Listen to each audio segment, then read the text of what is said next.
Odinana Igbo, ụtụtụ ọma. Ekene m nwoke, kene nwaanyị.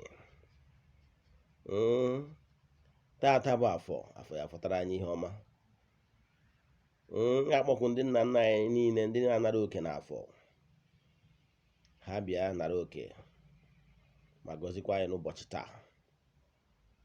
Ise abụga m onye nke gị, Ugochi tubelu Oraifite. Anyị na-akpụ arụ n'Oraifite.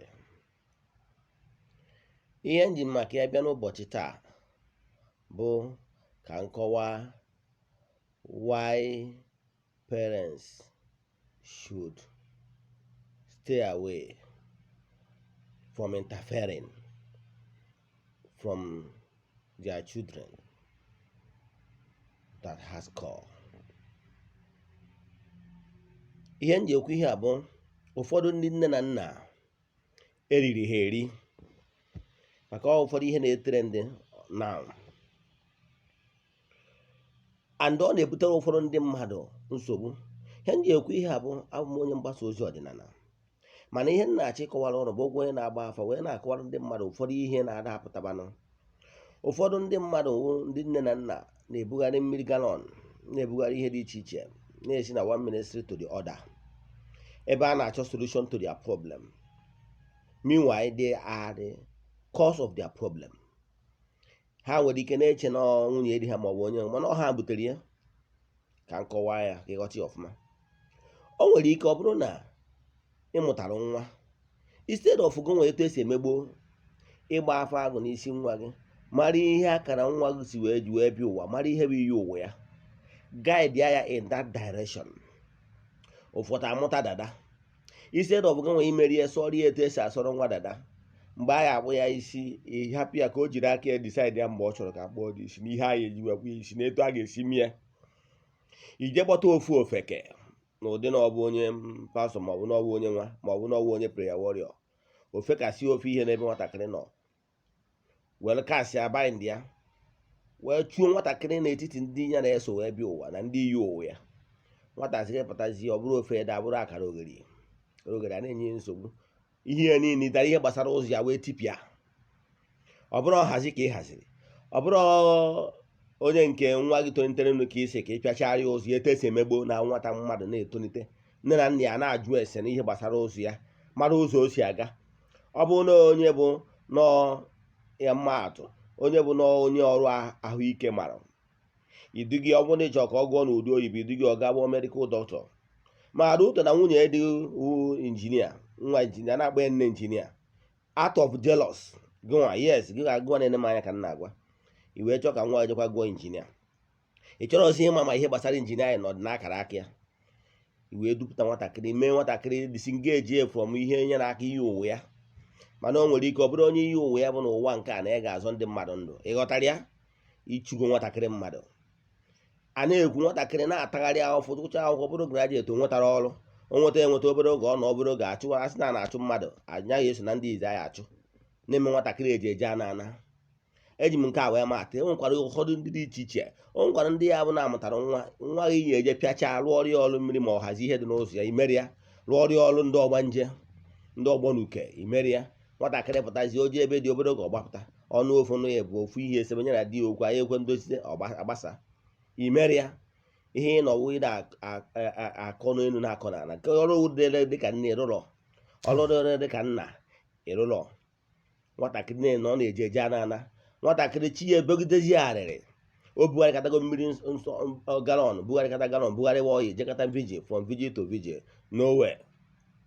O nwere ikezi nwatakịrị a begide akwa arịrị, chi ya wee lead ya to the right path. Kịta nwatakịrị na onwe ya zụtaziri onwe ya, maybe anabata ichi ya back to the root, maka na onye ma ebe mmiri si bido mabụ ya, ka ọ ya ama ebe ọnya na ya kwụsị. O wee nachata to the root, wee bido chọwa ana, tụwa ntọala, chọwa ebe ihe na-eme esi, wee duga ya na ezigbo dibịa na-agba afọ, ya gbagide afọ, ya gbata n'ihe gbasara ya, na ihe gbasara ndị ya na-emere ngasa. O wee bido chịkọba ya, nwee ike lụọ agwụ, na-ahazi ihe niile, ihe owu ya gbasara aghasa, na-emegharị ihe owu ya ma ihe niile. Efuzi ya nwatakịrị a iche bụ na ọgwụgwọ onye na n'iyi, oribego nni, ihe agabagoro ị na-enegwa n'onwe gị nne ka gị nwa ka nna na yes gị nwa ka nna agwa ị na-ene anya fụ n'ụzọ ya na-emepe na ego abatawagoro ya ihe ọma abatawagoro ya ndị asị na-akpụ ya favor na-abata ọ na-enwezi ndị friends ihe ọma na-agarị ya because of your ego you gị nwa ka nna agwa because of your ego ihe chọziri na ya chọrọkwa ihe ọdịnala na-egwu ezinụlọ na maka na iwu bụ Christian mother maka na iwu onye prayer warrior na ịmụ ihe ndị a omenala ọ na-eme na-echu gị na ọ na-echu gị na ego because of personal ego ọ nọchiri gị ịchụ ụka gị na-eje nwa gị mere aseptụrụ omenala na-eme omenala ọ nọchiri gị nke gị ihe ịnọwa ego ịnọkwa n'afọ na-ata afọ ịnọkwarị gị nwa onye Christian mother gị nwa ka nna agwa yes ịchọkwa ije na azụ jee lụọ ọrụ na be dibịa ije na azụ eje mere gị ekpere ije na azụ jee lụọ ọrụ mmiri mana anyị pụta anyị wụ ndị Christian mother anyị wụ ndị ụka ị na-ahaka mana ọrụ dịrị gị jee rụọ n'azụ mana o ruzie n'ihu ị na-epretend na otu onye gwara m sị na ihe ji chekwanụ ka ya na-eme ihe na-awụ na ya ataghị afọ n'ụka onye ya obicha ndụ ya ka ndị ụka kwa ya ọ naziri gị iji wee na-egbochiri ụmụazị gị chọrọ ka ha mee omenala ka ha nachiata andị ị na-ene anya gị nwa na onwe gị na-afụ na mgbe ha nọ na ụzọ ọdịnala ndị ụzọ ha na-emepe ụzọ ha na-emeghe ị na-achọ mgbachi andị ụgwọ onye ahụ si na-eme ụzọ omenala onwe ya anwetakwa ego ahụ ịchọ ka onye kwa gị ka i rie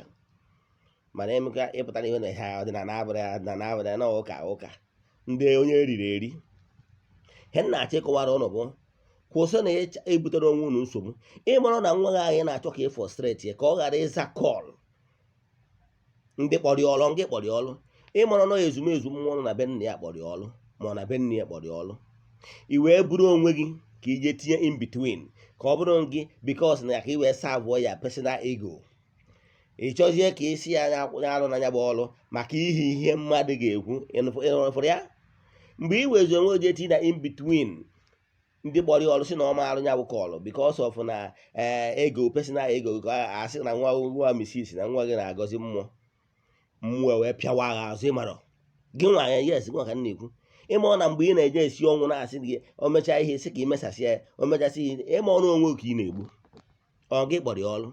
ịma na ndị kpọrọ ọrụ nwere ike pịawa gha azụ ịma na ọ bụrụ na mmụọ ma ọ arụsị kpọrọ ọrụ ma ọ na ọdịna kpọrọ ọrụ na ihe pụtara na ị na-emezi onwe personal non grata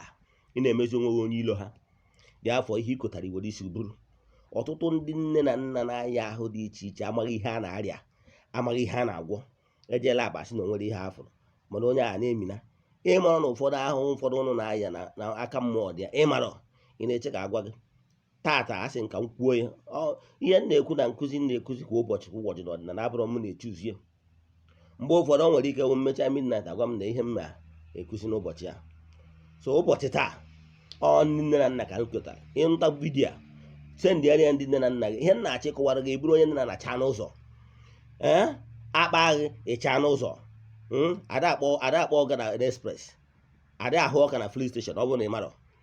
ndị nna nna anyị ha mgbe ndị ụka ọbịa bịara ha ejiri ụdị obi a ha hapụrụ ndị ụka ọbịa ha gaba onye ha kụtara ha rie ha wee kụta gị o ruzie na ụka ọbịa ndị yut na-erite ọnụji ntụ ọdịnala ị chọzie ka ị bụrụ agada gbachi ụzọ ihe ị kụtara iburu maka na ụmụ mmụọ agha kpọrọ ya ọrụ ihe ị ga-eji mana mmụọ kpọrọ ya ọrụ bụ na sinsi ọ na-arụ ya bụ ọrụ n'efu ya na ọ na-apụtazi ihe i wee jee ka ije kwuchi ụzọ ihe ị kụtara were isi buru ụmụ mmụọ pịawagha ikọta igbe ọnụ gị mere onwe gị ije na China ndị China fọbidiri ndị ụka ọbịa n'obodo ha mfat ị na-ekpe ebe ijezi n'ime underground na-ezi onwe gị maka na ịpụta ihe they judge you mana ndị nna nna anyị ha n'ala Igbo atọpụ obiọma ha wee hapụ ndị ụka ọbịa ha kọba azụ ha wee kụtazie gị ihe pụtaziri ewu ka ha kụtaziri ụnụ onye eriri eri ịtọ ọnụzie fight gbazie ọdịnala ka mmadụ chọkwazi ịnachi na paktị ọdịnala rut ya fight gbazie maka ihe na-egbu nne na ha na-ewekwa nne na ezinụlọ a na ọ bụrụ mmadụ ya agwa gị ihe ya emere na ọbe dịgo ka ịdị ha nwatakịrị a dịzie stọbọn sị gị ngwa gị na abịa nna gị na ọbe nna ya ka ị nọ ọkwa sị na nwatakịrị a dị stọbọn ihe nna achọ ịkọwakwa nne na nna ndụmọdụ ka ndị bịa ịmara ya asụ sụọ n'odo ịmara asụ sụọ n'ụkwụ gị aka m bụkwa onye nke gị Ugochi tubelu Oraifite were afọ a chọọ m na Facebook ka iwe na-enweta vidiyo na-eshia kwa ụbọchị like ya share ya among your friends ma ọ bụ subscribe to our YouTube channel